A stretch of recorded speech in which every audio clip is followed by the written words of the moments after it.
got Miss Molly here. Good. Good. So nice lining up into position. Here, the tug's a little wimpy. So I would get a little more energy on that tug because she's doing it, but she's going through the motions. So she's kind of faking the tug part. So if that happens, move it around a little bit more and see if you can get a little bit more intensity. That's what I call sheltie tugging. No offense to everyone who has shelties, but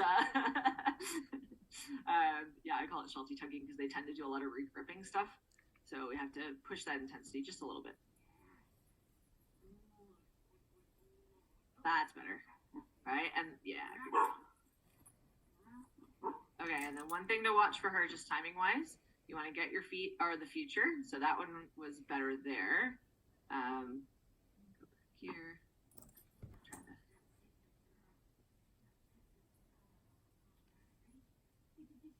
So that was nice.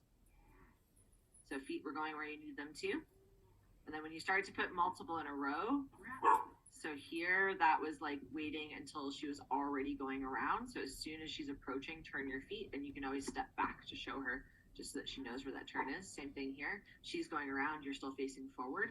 So that's going to tend to make her a little bit over-responsive, really, because we start to turn and they pull off.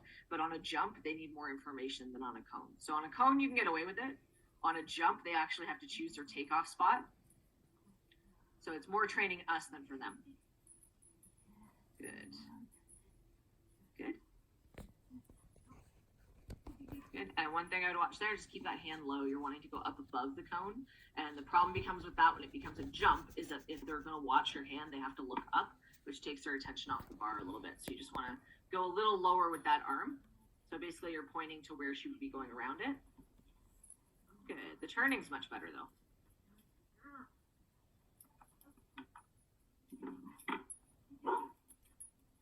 Okay, so not bad on the turn. I would just go a little bit lower with that hand.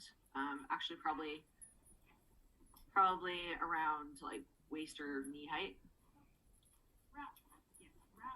That was better. So that was way better hand position, and you see how much tighter she went there because her head wasn't up in the air. So it's gonna be trying to keep her head level as neutral as possible.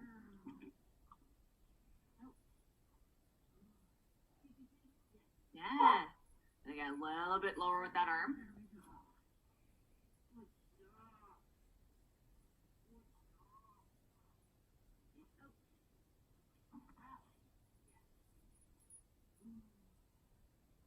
Girl. That's better. Now you're getting more of that intensity in the tugging. Good. Good. And I would just create a little bit, like, engage with the tug a little bit more with her if you can, because it's kind of like, here, have the thing so we can try again, versus actually kind of getting into the play. Good. Because we really want to build in that the dog wants to play with us, not just get the toy. Better. A little bit on that. That was nice. So that last one, completely different body position, and that was correct there. So again, feet are the future, your hand is the present. So your hand's going to go back at the cone, but your feet are going to go where you're going next. Better. Yeah, better intensity on the toy there as well. Yeah. A little lower. So she's turning pretty well there. She's just distracted by the hand being up in the air. Yeah.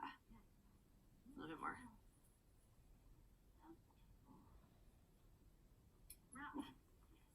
Yes, that was nice. And I really like the 270s for her, like the degree of turns that you're doing there, because it's helping her keep her rear end underneath her, where one of the things that she likes to do when she turns is kind of swing her rear end away, and that creates a little bit more wide. Again, tug intensity much better.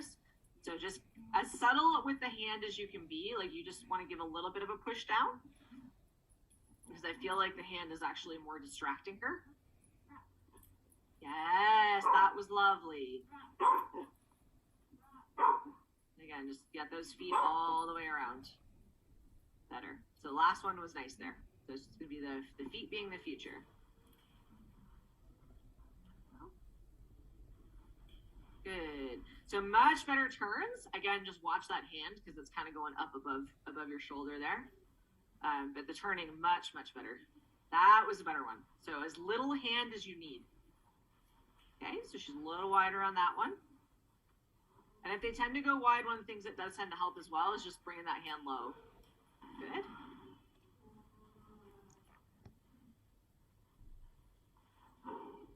And a little less swing of the arm. She's not going to need much. Good. Okay, good. And then for the tunnel, just make sure you're calling her before she goes in so she doesn't come sliding out. Okay. And then from there, you kind of ended up doing a wrap. So you ended up doing a wrap into a post turn. That's where the K turns work really well. Went back too far. So again, just getting that, telling her she's going to be turning before she, or as she goes in, so she knows what to do there. So all I would do here, instead of having to turn back around, just turn your head onto the other shoulder. So you're looking over your left, just turn your head so you're looking over your right. And that'll be the start of your K turn. You are definitely going to need K turns with her. So that's something that you want to build in.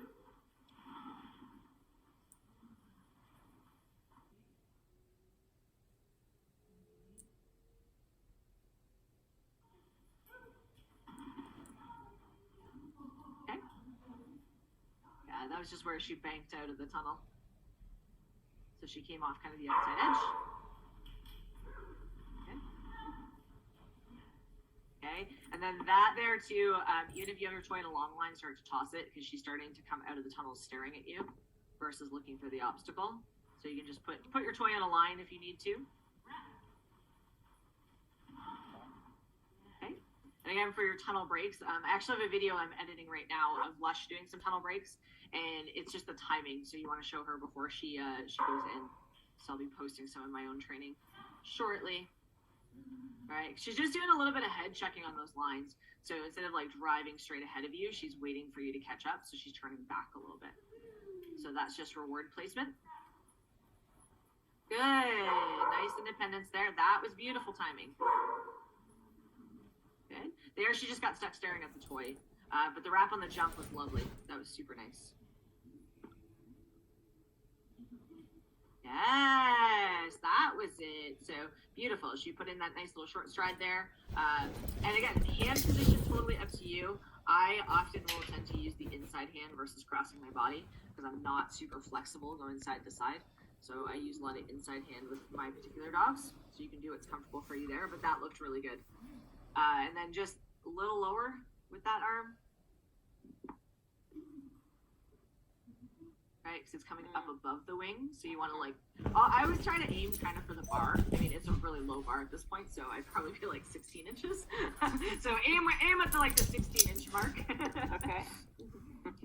Because otherwise, what will happen? You'll start to reach that up, and it'll throw your balance off, and it also tends to make her look up a little bit. Nice, like that was way better. And you see how much tighter she came around that, so her head was nice and low. Yeah. And then perfect with those K-turns. Because you're definitely going to need those. Yes, those turns are so much better. So as soon as you get your feet going the next direction, she's reading that really well. Okay. And again, she was good. She's good when you're ahead, but as soon as she starts getting ahead of you, she's head checking back. So that's something where you just want to have something out ahead of her. And it can it can be the toy, it could be a food target, just something for her to go to because she doesn't feel comfortable going more than like probably 4 feet ahead of you. So if she gets more than that, she's grilling back. And she's going to be able to run much faster than you can. So we need her to just like go straight, not ask questions. Yeah. Nice. So love how much she like adjusted herself for that 180. So she put in the stride. She was nice and close to the upright there.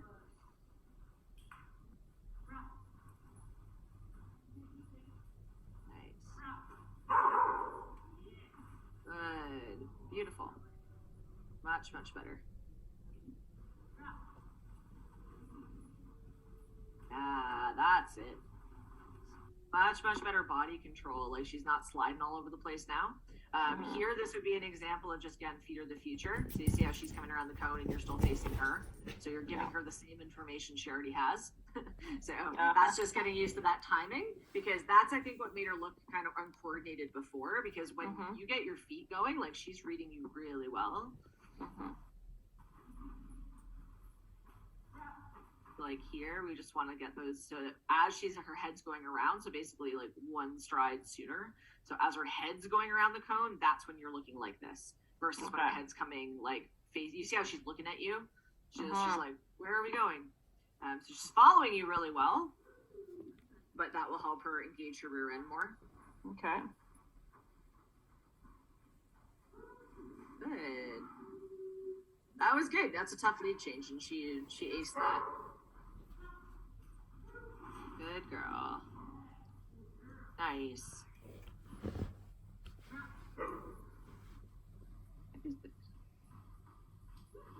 Girl. Yeah. 180s are doing really well. Good. And then one thing I would work with this setup as well, because those SERPs are doing really well, is also mix in some wraps so that she's not taking both jumps. Okay. Right, she's doing that beautifully, so no issue with that at all. Yes, better. Okay, and then there, just gotta get the feet turned a little bit. You see how she kind of slid out. So that's gonna be like, if she goes wide, check your feet, because that's probably where that's coming from. That was much better. She's actually pretty good at like adding in the short stride. That was better. Yes. Good girl.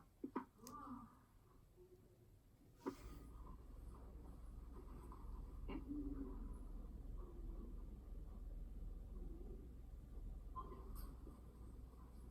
That was better. Yes, that's much nicer. So she's not like throwing her head up in the air here. So she's keeping a lot more level on her top line. So that spacing's much better for that setup for her. So she's not, it's like I would just go where she's actually adding a stride versus bouncing. So if she bounces, just open them up a little bit more, because if she's bouncing, she's probably going to throw her head up. So I will do lead change bounce grids, but they're a super advanced skill. Like to have a dog who can bounce and change leads at the same time.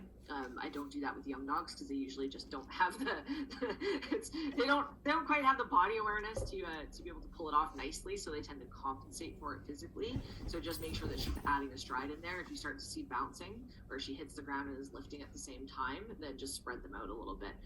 She's getting the pattern really well there. So with the 180 setup, so when you're doing 180s, I would alternate now between doing a 180 where she takes both and then go into a wrap, so she just does one of them, because that way you can build a little bit of contrast, because her 180s look beautiful. Like her jumping is really nice. She's adding in that little stride.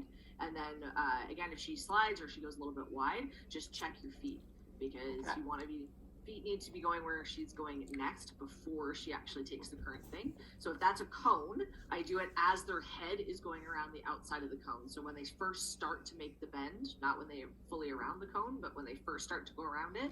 And if it's a jump, I need to get my feet facing the next obstacle before they lift. Right, so that's kind of like the timing element there. But like night and day difference, right, from the first video where she was sliding all over the place. So timing much better. Yeah. Right. All right. Good. Okay, I think